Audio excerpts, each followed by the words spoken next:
Welcome to the Centre for Legal Innovation's Legal Techy Tuesday series. We are very excited to have Giles Thompson, Head of Growth from Avvoka, here with us today. Giles will be demonstrating Avvoka's next generation document automation platform for better drafting, negotiation and analysis. Welcome, fabulous to have you all here. And now over to Giles. Hi everyone, and good afternoon or good morning as applicable. It's my morning. I have had my coffee and I'm feeling ready and raring to go. I hope you are all still full of energy, even if it is your afternoon.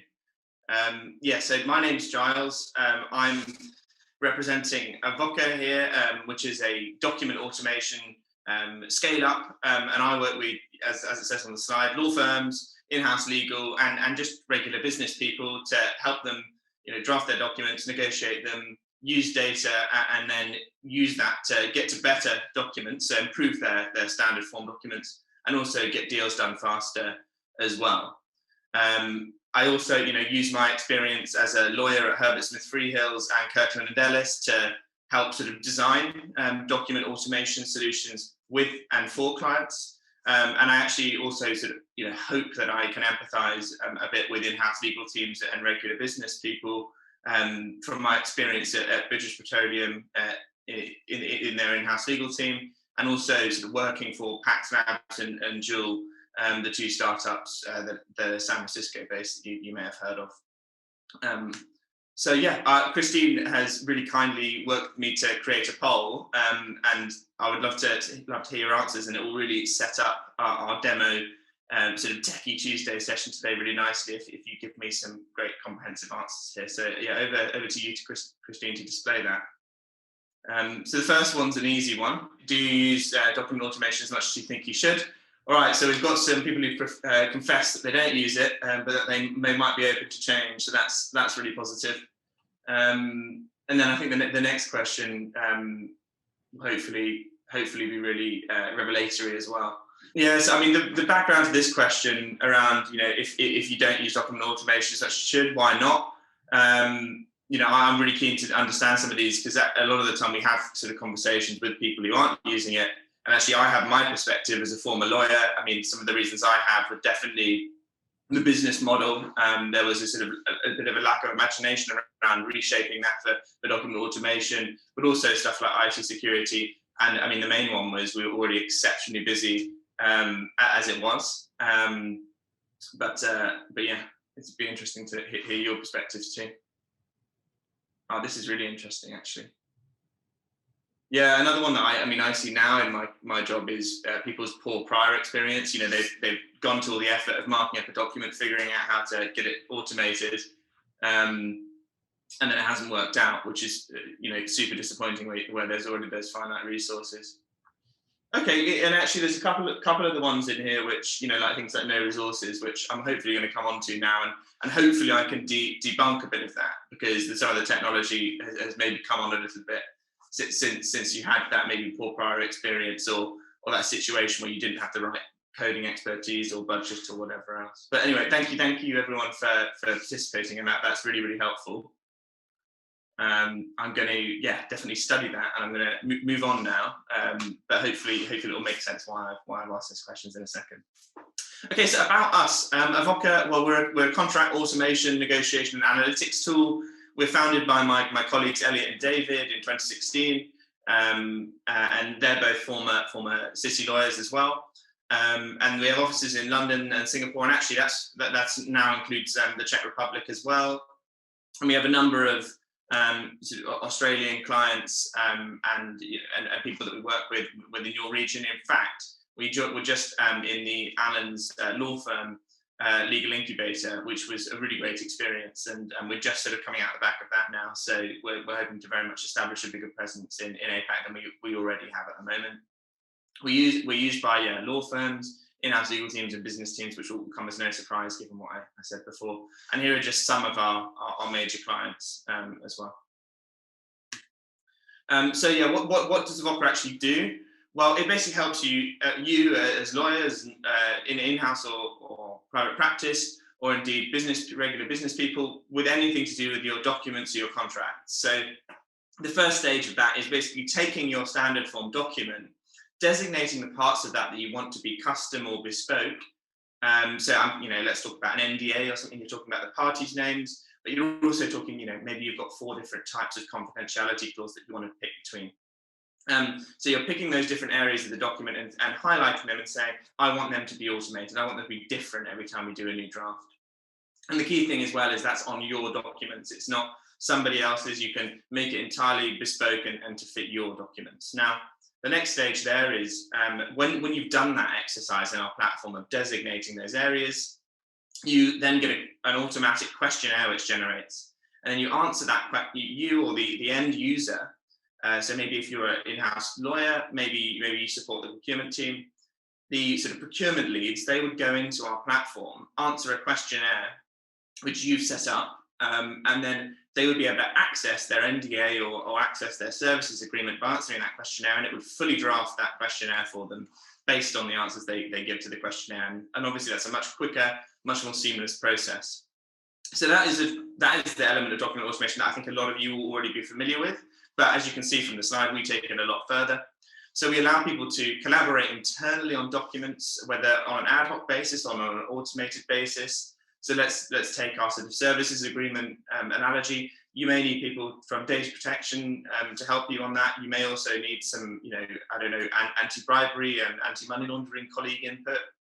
You can do that in a way that's akin to something like a Google Docs. You can tag your colleagues and get their help, and you can all mark up documents in real time on our online-based platform. And it's a really modern way of working that people seem to have really embraced during lockdown over here in the UK, but certainly in the new ways of working internationally. You can also negotiate externally, and this is pretty self-explanatory, but essentially you can trade drafts via the platform or via email. It's entirely your choice, but we find that via the platform is a little bit more efficient, and it's particularly popular with in-house legal teams and regular business folks. You can also sign, and we have integrations with DocuSign and Adobe Sign, and we also have our own e-signature tool too. And then the analytics part of the platform, and I hope this will be particularly exciting to you. We capture 2 main types of data during this process. So the first is all of the data that's driven by our automation process. So for example, our party names or the type of confidentiality clause, we know that because we've driven that via the questionnaire. The other thing we know is our negotiation data, and we know that because, if the negotiation is happening on the platform, we know every single track change that's happened in a document, and it's not lost offline like it would be if you were using email and Microsoft Word. So essentially, how are we different from those tools which, based on that third question, have left some people on the call a little bit wanting, and perhaps that were a little bit time intensive and resource and skill intensive? Well, we're no code, and we allow you to do self-automation. So you take the document, or someone that works for you takes a document, and you can designate the parts of it that you want to be custom, and you can do it all yourself. So there's no coding required, and you don't need to pay for an external consultant to, who might be expensive, but also to cede a little bit of that control. And I personally think as a former lawyer, being able to keep control over your most valuable IP, it's your second most valuable asset, barring people in a law firm or legal division context. I think it's really important to keep that IP. It's an end-to-end process, as I've described. We do all different stages of the life cycle, and again, I've already described the data insights perspective. I guess the point I would say here is, those data insights are also useful. It becomes a circle because you can inform the way that your precedents are drafted as well using those. And in case I hadn't sort of made the point already, I think automation is better with no code. Why is that? Well, complex document automation, so the legacy tools are underutilized. Less than 10% of documents are automated. I think that's largely because lawyers don't have this skill of automation, so that they can go in and automate documents themselves in a sort of, not only sort of a self-serve sense that, when they go in and answer a questionnaire, anybody can go do that, and they can do that themselves to access a contract, but actually being able to do that automation task. And again, it's expensive to do it with the legacy tools where you can't just do it yourself in a really simple way. And I think that one thing as well is it's time consuming. One of the experiences I can draw upon is there's definitely where you have coding involved or quasi-coding involved, there's a dissonance between your IT team, the provider's IT team and the lawyers. And if the lawyer can't look at a markup that they understand or a document that they understand and basically mark it up as though it was some kind of regular business as usual contract, well, then there's always going to be that dearth of communication between the two. That's going to waste more time of lawyers' time and IT teams' time, which is extremely precious at the moment. Equally, if you can't just dip into a precedent and update it sort of post deal, I remember certainly when I was a junior lawyer, we'd complete a deal. The senior on the deal would say, hey, actually, that was really useful. I think maybe you should send knowledge a message about that drafting. I mean, I will stress that was an occasional thing. It wasn't as regular as it should have been. But actually, if you can go in and update your automated template over time really quickly, you can be sure that it's not going to become non-market, but straight away. So, I mean, here's just a graphic illustration of what I'm talking about. I'm going to show you the Avvoka platform very shortly. Here's a legacy tool, and you can't see in a huge amount of detail, but basically you can see enough that a lot of it is superscript and a lot of it isn't even text. The other point that it makes there is it takes a lot longer using those legacy tools. Equally, I talked about sort of driving automation as a skill, not just as a sort of product that you buy. And what this does is this unlocks new types of document that you can automate. You might get a plucky junior lawyer in the team who sees that you've got 4 days worth of work on a fixed fee matter that is going to need to be done. They might see that, oh wow, this particular newly drafted document, we can automate this in an hour. Let's automate that one. So this just illustrates that essentially every document should hopefully start being partially automated at least over time, and it will be cost effective. There's no cost implication of doing more. Equally, one of the things that's been traditionally automated has been major transaction precedents, but actually what we see with Avvoka is people are automating everything. I see the future as a little bit like that decision making that goes on in a law firm or a legal division or a business at the moment. It's the question is, so this piece of work has come in, who should do it? What level of seniority should they have? Or in fact, should we outsource this? In fact, who should we outsource this to? I think another related question that will be happening in corporates and law firms is, actually, should we be automating with this, or should this be a manual process? And I hope that the answer is, well, unless it's something that is enjoyable and actually a real lawyer value add, we should be automating it, because nobody got into law to fill out square brackets, and indeed nobody got into a career where they draft contracts. The other thing I'm talking about here is, we have our precedent-based automation, which we know about, and by the sounds of it, not many people on the webinar love. But yeah, I'm talking about sort of being able to automate on a deal-specific basis. We can mass generate documents as well in affiliation with deals. And then another quite nice thing as well, and again, I don't know how many people on the seminar are in private practice, but this applies to private practice and in-house legal teams. What you can do is you can actually take Avvoka, our online-based automation platform, and you can stick your branding on it.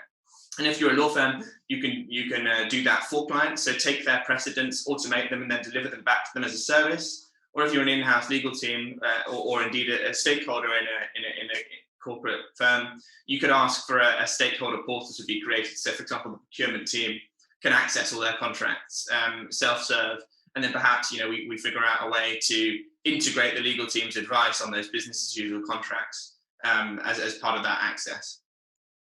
So yeah, anyway, enough talking from me. I'm going to open up the platform and show you what's inside and show you precisely what I'm talking about. But yeah, please don't be shy. Please ask me questions if you have any questions at all. And I'm going to be looking this way only because I've got a dual screen, so I promise I'm paying attention. All right, okay, so we're in the platform now. I've skipped past our sign in. I won't belabor that, but essentially we've got a single sign-on capability, so you're able to use all your existing passwords, and we don't need to reinvent the wheel there. We also work for the likes of HSBC, as you've seen, so we've got bank-level security and two-factor authentication and all that good stuff. So I've jumped into the create area now, and this is where we have our menu, I like to think of it of different contracts that we've pre-automated. So the documents that you would see in this area would vary depending on who you were in the organization, what division you were in. But basically what you could do is you can take any of these contracts and you can start drafting them as and when you want to. Now, you're able to take multiple of them and actually start drafting those at the same time by answering consolidated questionnaires. The other thing we can do, which is really powerful, is let's say, and I know that this is a bit close to the bone at the moment, but I'm going to put a positive spin on it. Let's say relating to COVID or some other external shock, you either want to promote or change some other employment term in 1,000 employees employment terms. Well, let's pretend it's a promotion. So what we would do is we would actually click the documents we needed to update. We would then download that as an Excel sheet, and then those questions would aggregate, and we might have sort of 20 questions in order to populate those two documents. And then we would answer those 20 questions however many times that's equal to the number of employees we have. So if we have 500 employees who need their employment contracts and an NDA repapered, we can do that by answering the questionnaire 500 times. And then we re-upload it, and then the 500 versions of the employment contract and 500 versions of the NDA will be uploaded. Now, other tools do offer mass generation, but very few actually offer this functionality to be able to select multiple of them and draft them all at once. But anyway, I'm going to show you the most straightforward user journey. So let's imagine I'm a member of an HR team at an in-house legal team. So I'm going to go into my employment contract and I'm going to actually start drafting that. So what's loading up now is my questionnaire. And that's going to, wouldn't be a demo if there wasn't any slight hitch. So I think it's also logged me out there while I was giving the other part of the presentation. So I'm just going to type in my password. And you can see we've got two-factor authentication and all the rest of it. Now that I've typed that in, hopefully we'll be back inside. One other point to mention as well is, any version of Avvoka that you have can actually be customized. So we've got the demo version here with all of our Avvoka color and logo and things. But actually, if you want your own, we can easily do that as well. So yeah, this is now loading as it should be. I'm logged in again, and yeah, as I say, what's loading up now is the questionnaire. So if I'm just expanding my screen so hopefully everybody can still see. If I start typing on the left here, this is what is called our questionnaire, and then on the right-hand side here are the gobbledygook that I've just typed into the employer name has just dropped in the relevant places. Now, if I start typing the address as well, we can see that that's also dropped in the relevant place. So this type of automation, this sort of wording that's dropping in unadulterated or verbatim on the right, this is what's called our placeholder automation. So it's the most simple form of automation. It's sort of painted words into punch holes on the document, which I've already set up, and I'll show you how we've done that in a bit. I can also start typing in some of the employee details as well, and that will work in precisely the same way. I'm actually going to show you how we can relieve ourselves of that work though, because I don't think that we should have to fill out the employee names necessarily, particularly if we're doing it for 500 different recipients. So I'm actually going to look at how we can assign those questions to our counterparty, and hopefully you can see how that would be a useful function to use at any stage in any deal. In terms of our other placeholder automation, we don't just allow you to do free text. You can also use a date selector. You can also use drop-down menus, all this kind of thing. Now, when I use this drop-down menu, you could see that actually our questionnaire expanded and contracted.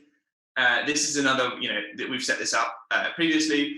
This allows us to make sure that when our stakeholder, perhaps our HR team member or HR legal team member is going to the document, they're only seeing the stuff they need to see because they're busy people and they don't need to be concerned with stuff that isn't relevant. So the next type of question that I'm going to answer is called a piece of conditional automation. So I'm going to say yes, that we have a probation period in this clause. What you've just seen on the right-hand side there is our probation period has just dropped into the document. Now, our conditional automation, as I say, and our conditional automation is essentially text which has been wrapped in a conditional wrapper, which is included or excluded according to certain criteria based on the questionnaire. So it's a bit of a mouthful, but essentially all I've done here is I've said 2.2 only show where probation question answer equals yes. And as we can see, if I now hit no, questionnaire will contract and our answer there will disappear, but I'm going to pop it back in and you can see our questionnaire will expand again and it will go in. Now, we've worked with the Loan Market Association. I know the sort of APAC equivalent is the APLMA, and the LMA that we work with, I mean, they're the preeminent publisher of recommended form finance documentation in our geography, and we've automated their recommended finance documents and ancillaries, And what we've seen is that there are some questions in those questionnaires which have implications for maybe 60, 70 amendments in the document. So this is a really simple example, but I just want to make the point that this, although it looks really simple, can be applied to the most complex documents. We've also done this for, we've fully automated SPAs and this kind of thing as well. So there's absolutely no limit to what you can do within reason and within the sort of realms of what you actually want to do. So if I scroll down to the bottom now and click done, I'm actually going to take us through to the next stage. So I would typically recommend to you that you would actually you would actually make your stakeholders, whether that's the HR team or whomever, fill out the whole questionnaire. And why do I say that? I say that, well, because basically, if we've set up the questionnaire correctly in the templates area, which I'll show you in a minute, then any set of answers that we receive to the questionnaire should be fully sensible from a legal perspective. So albeit they may not match the commercial circumstances, from a strictly legal perspective, they'll be defensible. And if you do that, and then also lock down people's ability to edit the document, depending on who they are, then actually you don't need to go through the document and review it line by line, because whatever combination of answers we've had to the questionnaire, whatever in here is going to be legally sensible. Now, this is where we shift from the Avvoka, so the traditional model, to the Avvoka model. And by the way, there are certain elements of what I've showed you in the questionnaire there, which is certainly differentiated from the legacy tools as well. So what we might do is we might download the document as a docx file or as a PDF if we want to. Indeed, we can actually download an Excel sheet of all the answers that we've just given. If for example, if we're showing that to someone in our team and we want them to review that we've actually answered it correctly, that's a nice way to do it. However, what we might actually want to do is lock this down. So if we've got particularly good leverage in our particular field that we're negotiating in, and we know that we can get our stakeholders to use a platform like this, we can lock this down and then we can force them to sort of collaborate or negotiate within this system. And actually, the only reason I sort of use that phraseology is because it's good, it's great to have a 100% compliance policy. But what we see is actually a lot of people increasingly during sort of, unfortunately, post-pandemic life are appreciating the ability to sort of collaborate and negotiate in a more convenient online-based platform. So now I'm in the document, I might decide that let's imagine I'm an HR person. Now I might decide that actually this particular clause, I don't know why, but this particular clause is unacceptable to me. And for whatever reason, we want it to be removed. What I can do is I can tag my colleague in the document and I can say, please, may we remove this? The counterparty doesn't like it. And so I'm going to assign that to in-house. And in-house is actually me, but let's just pretend for a moment I'm assigning it to one of my HR legal support people on the team.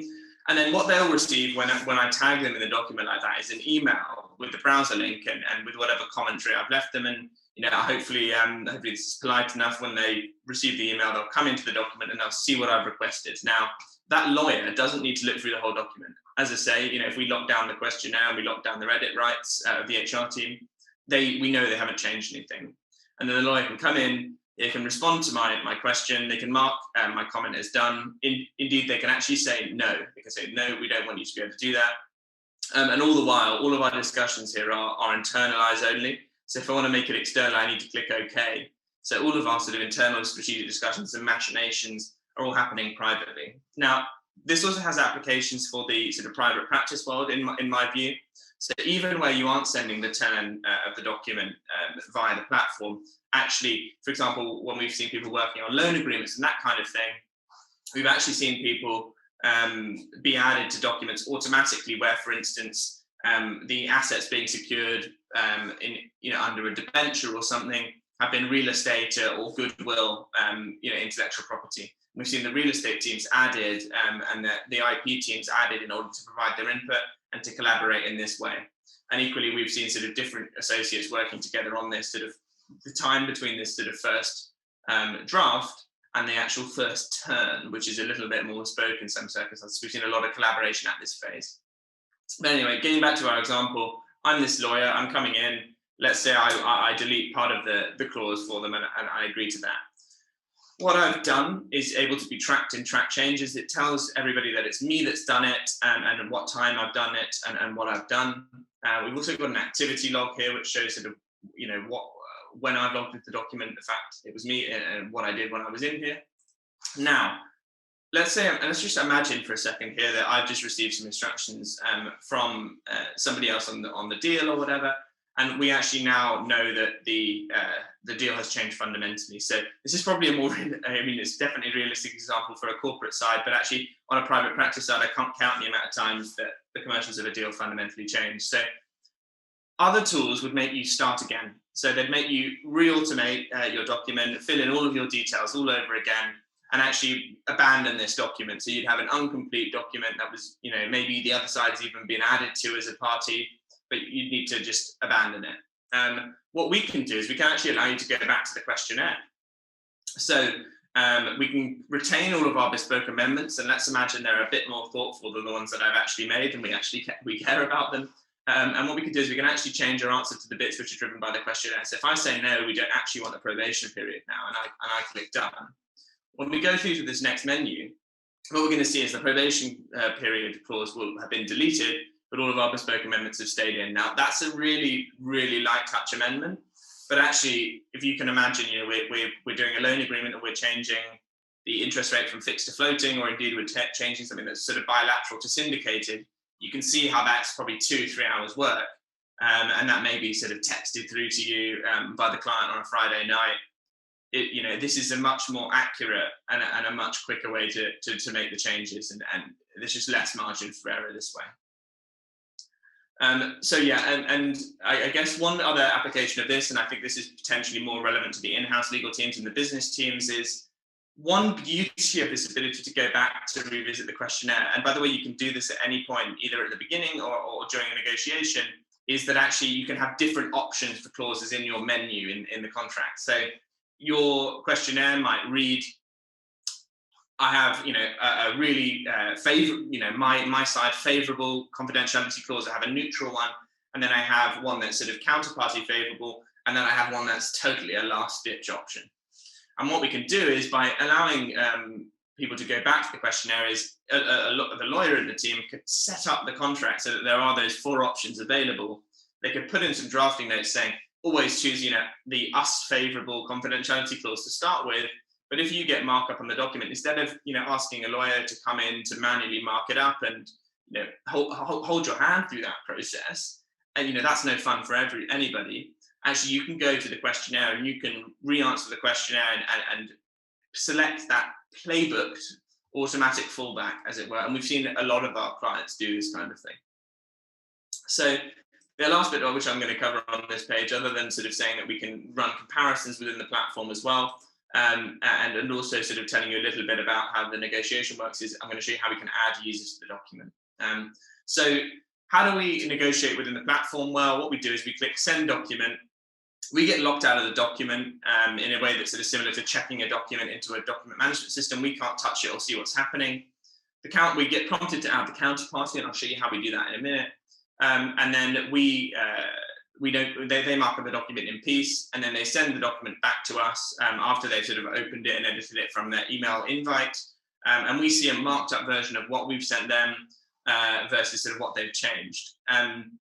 And then once we're happy with that, we can accept and sign the document via a DocuSign, Adobe Sign, of whom we are only one of 109 official partners. And we also have our own e-signature tool, which is proprietary and you're able to use for free.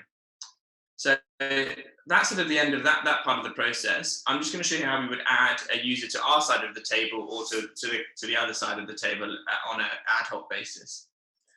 So what we do is, and I'm going to use your name, Christine, if I can actually spell it. So we type in the email address of the person we want to add. We decide their signing rights, and again, if they have a power of attorney or they're too junior to sign, we can turn that off. In terms of their edit rights, we can restrict that, and that's what I was talking about earlier. If we have an information barrier, or we have some serious confidentiality concerns, we can restrict the people we add from adding new people. And it's all very well having multiple people mark up a document together in real time. And I, for one, have no sentimentality about marking up parallel versions of the document and then trying to stitch them back together again. I think it's very inefficient. But equally, having multiple people marking up a document at once can get confusing, and you don't want that to allow errors to slip in where you maybe haven't made a consequential change you needed to. So this controller right allows you to designate one, maybe two people who can send the document and accept and reject everybody else's changes. So you know that somebody's sort of holding the pen, as it were. So thank you, everyone. I'm going to move over to the templates area now of the platform and show you how we actually got to this stage. And that will, hopefully show you how you can also do so as well. So this is where we would upload our template. So we take the docx file, and then we upload that to the platform. So we drag and drop that in, and then it will load, and all of the house styles and all of that really, really important stuff, and I fully appreciate how important that is, will be ingested in the platform, and your house styles will become available to you within the platform to use while you're sort of negotiating a document, but also when you're setting one up. So your document will look just like this, except it won't have any of the color. So what's our color here? Well, surprise, surprise, it's our automation. It's not code. It's super, super intuitive and straightforward. So just revisiting some of the explanation I was giving a few moments ago, this yellow here is what's called our placeholder automation. So we can see it's our placeholder automation because it's yellow. But also, if I scroll over it, which I've just done now, we can see that on the right-hand side in our automation sidebar, we've got an indicator of a placeholder. And that's telling us that there's a placeholder here. Now, if I want to create a new one, let's say I want to customize the name of my contract every time we create a new draft. I don't know why I would, but let's just imagine. What I do is I highlight that part of the document. I say, I want this to be a punch hole ready for my bespoke information to fill it. And then I click Insert Placeholder. And what we see is the yellow appears. If I scroll over, we've got our new placeholder information here as well. And then I can go to my questionnaire, and I'm going to flick over it to it very quickly now. I'll revisit it in a second. Scroll to the bottom, and we can see that we've got a new question with respect to that particular placeholder in the document. And I'll come back in a minute and show you how we can automate that. Sorry, not automate it, customize that. Now, that was really simple. So there's a lot of our information with square brackets, so we will be able to automate them, and it'll be that simple. The other point to make here is, let's say we've got multiple data points that match. I'm going to change this one to the same wording here, and I'm just going to click Insert Placeholder, and now that will also be linked to the same question. So multiple data points can flow from the same part of the questionnaire. Now, getting on to the slightly more complicated stuff, but I hope still really rather instructive elements. Clause 2.3 here, this is our probation clause, and the one that we saw earlier. And what I said to you earlier is we've set this up so that we have a wrapper around it, and the clauses included where the probation question answer equals yes. Well, how have we actually set that up? Well, we can see that it's a block condition, so a condition that wraps around the numbering as well as the wording. And we can see how it's been set up on the right-hand side here. We've got a block condition in play, and this is how we've logically set it up. We've said where the probation question is answered equals yes, then the clause will drop in, and we can toggle these. Of course, we can really customize the condition, the criteria here. I can add loads of them if I want to. I can make them cumulative or alternative. I can also add grouped criteria as well. We can make it really, really convoluted and confusing, but to be frank, there was just no need in this circumstance. So next is our probation period sort of extension. Now, this is an optional part of the clause, and we've wrapped this in what's called a inline condition. Now, inline condition is totally self-explanatory. It's a condition that's wrapped around part of the text and dictates its inclusion or exclusion. It's the same thing, but just for more surgical amendments. So if I scroll down, we can see our probation extension question is the one we're triggering it with. We're saying where the answer to that question equals yes, that should drop in. So that's how conditional automation works. Now, if I want to create a new bit, all I do is I highlight that particular part of text. I'm going to hit block condition. Then I select my new question or my existing one, choose my criteria, and then click apply. I'm not going to do it in this circumstance because I don't want to mess up my questionnaire at all. And also in the interest of time. So I'm going to jump over to the questionnaire here. Scroll over to the bottom, and we can see our new question that we've created. And this is driving our two different data points. I'm going to change the wording of the question. I'm going to say contract name, question mark. So we can also dictate the different types of inputs as well. So at the moment we've got text as our default one. We can also choose things like yes, no answers. So do you want a contract name? Yes or no, doesn't really make sense. We can also do a date selector as well, but I'm going to choose text as our format here because I think that's the most appropriate. And what I'm going to do is I'm going to put in some formatting hints here so that our users can see exactly how they should be filling this in. We also see some really cool stuff in here as well. So we see sort of more comprehensive drafting notes. And one of the things I'm particularly proud of is we've actually encouraged a lot of the lawyers we work with to create videos here and give a lot of their guidance around drafting in the form of a video. And the stakeholders who frankly couldn't give a hoot about the contracts that they're working with beyond the commercials that they contain have really appreciated with and engaged with those videos actually, and that's been deeply satisfying to see. And ultimately that increased engagement with the advice means that there's less risk and maybe they're adhering to commercially better terms. Now, so other stuff we can do in the questionnaire. This probation extension question, we were talking about it earlier. It related to our sort of inline condition. We don't want this to show up all the time in the questionnaire. We want this to actually be hidden. So what we've got is the ability to use a visibility condition, and we can say whether probation question equals yes, show this question itself, rather than something within the document. And so we can use the exact same logic to dictate that as well.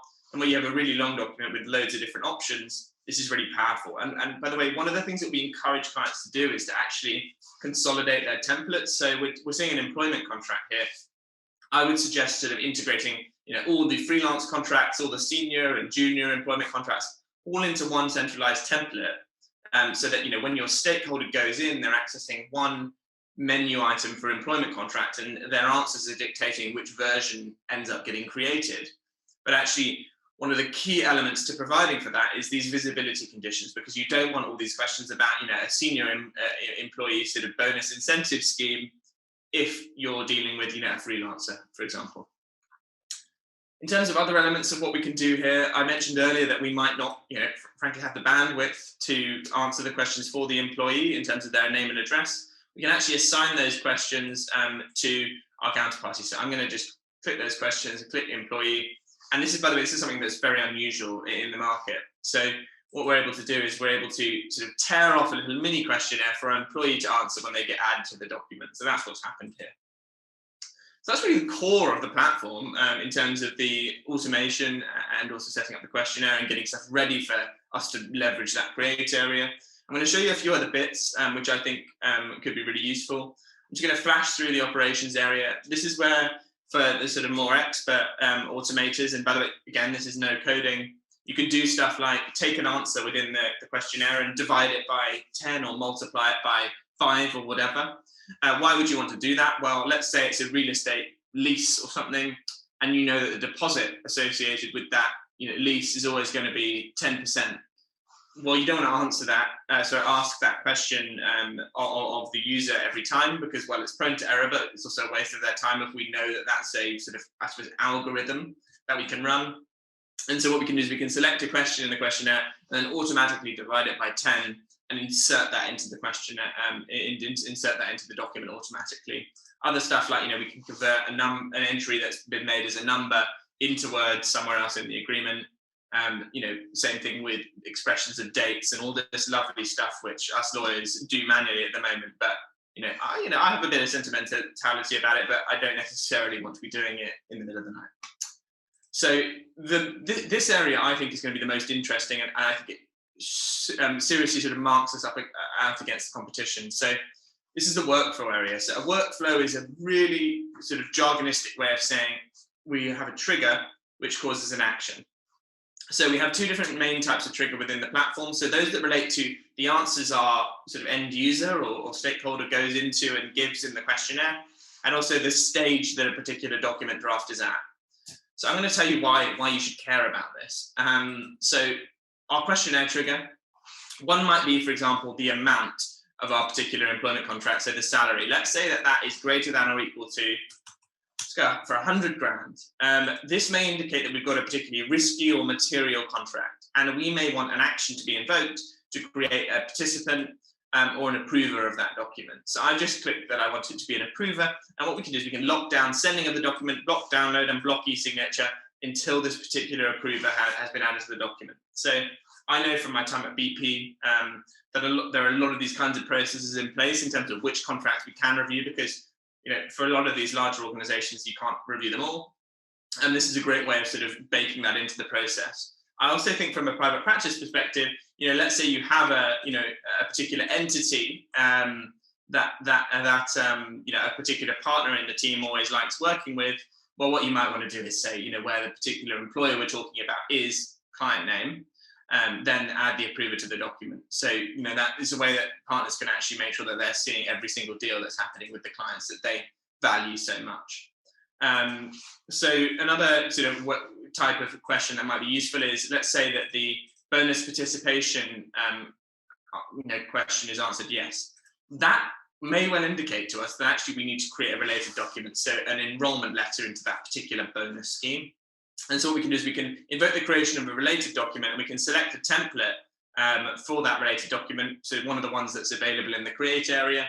And then what that will do is it will, when that particular question is triggered in that way, in a particular draft, it will invoke the creation of that related document. But moreover, it will actually port all of the data that we've put into our employment contract over into that new contract as well. So that's really useful. And then, in terms of other stuff, when the document is completed, we might want to create a related document, for example, a contract summary document. And I know from my time in private practice that, when the champagne's all drunk or has gone flat, we very often got a message from our client saying, can you actually tell us what we agreed? It's been 2 months now, we've forgotten. Obviously I'm being a bit silly, but I certainly have forgotten a lot of the time when I was asked for that kind of detail. This does it automatically. And in fact, we can actually set it up with an automated email to send that to the client sort of while we're drinking the champagne without us even having to think about it. So that's a really nice feature. And actually, a lot of the time this work happens when your bill's already been paid, and ultimately it's not chargeable. So this is a net win. Other parts of the platform, I'm not going to go into these in lots of detail because I'm looking at the time and I'd love to hear some questions. But essentially, this is a diagnostic tool which allows us to scan for errors in our logic. And also we can actually surface some suggestions. So here we've got our some visibility conditions it's saying we should add. So it shouldn't be showing us all of these questions all of the time. So that's an interesting bit of feedback. We also have what's called a live demo area. I'm not going to belabor this part of the platform, but what I do want to just point out is essentially this. So if I hit show condition logic now, what we'll see is that we've got all of our bits which are wrapped in automation showing as gray here. But when I click the show condition logic, we're also seeing how exactly they've been set up. So let's use our example of the probation period.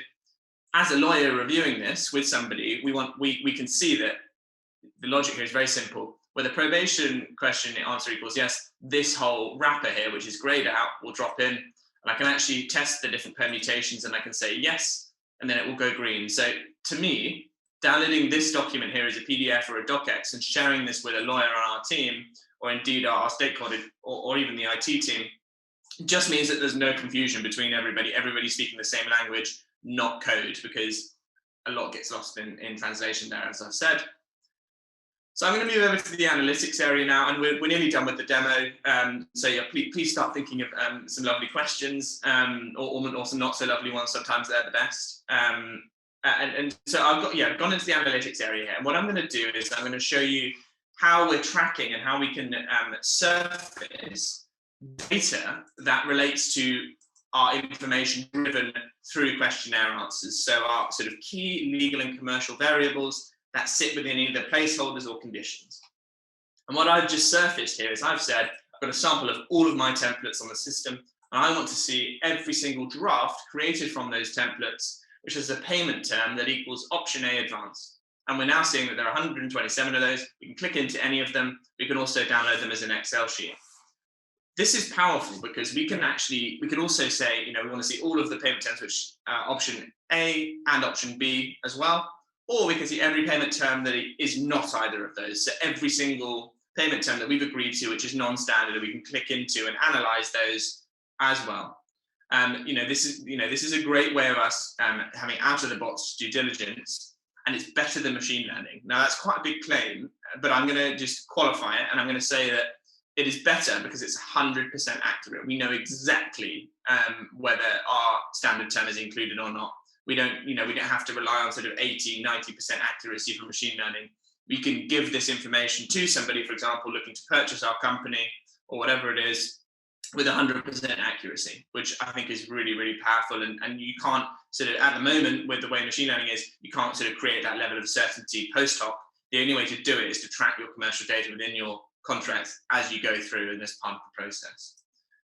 I'm going to show you one more bit of the analytics area, but I just want to quickly show you very quickly one of our features that is in that is called the clause library.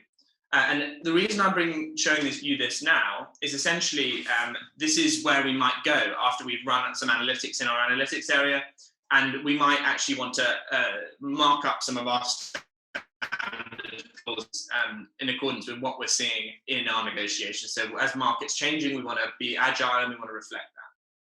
So what is a clause library? Well, again, apologies, for the rest of the demo, but also for this part if I'm explaining the obvious. But essentially, it's a repository of clauses, which instead of us, in all of our different templates having a different confidentiality clause or whatever, we can actually use our central repository and we can insert our centrally maintained clauses in all of our different templates. So essentially, instead of having individual confidentiality clauses, we can have sort of individual windows in our different templates to our centralized confidentiality clause or other standard clauses here. And if I click on one of these, what we can see is this is not just one clause. We've actually got three different variants of it, and we can go into any of these, mark these up, and change them over time. And by the way, those changes to this central clause will be reflected in our templates as and when we want them to, and as and when we want to push out those updates. We can also add a new variant. If there's a new variant emerging in the market, we can also create a new one too.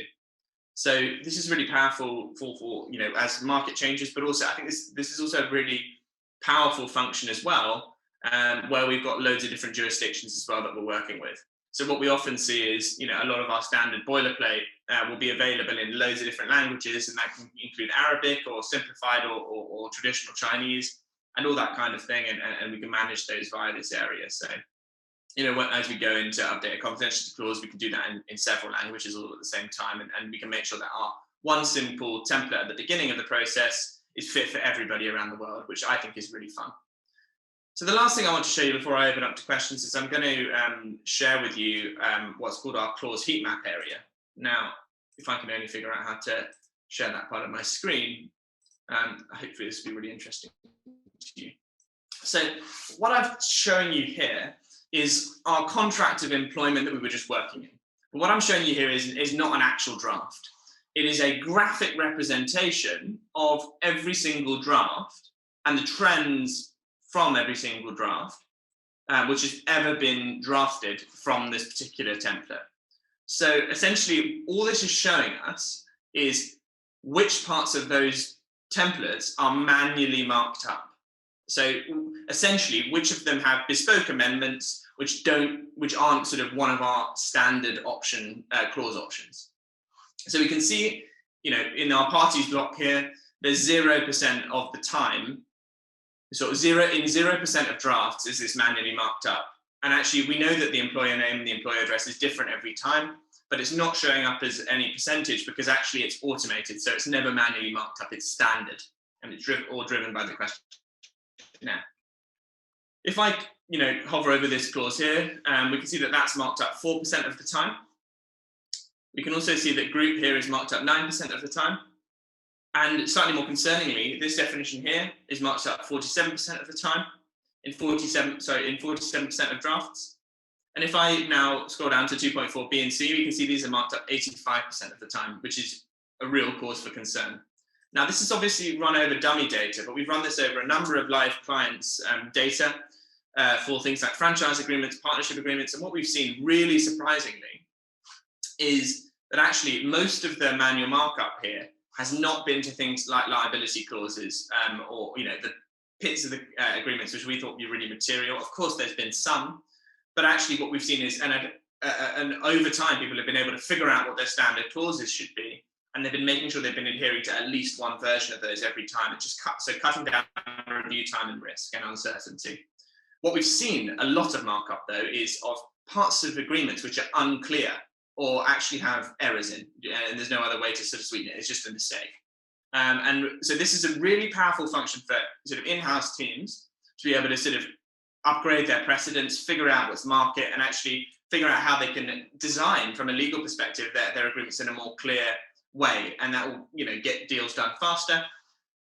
The other thing as well is, you know, if you're a law firm and you've created an Avvoka portal for one of your clients so that they can access their commercial precedents in a really convenient and sort of quick way.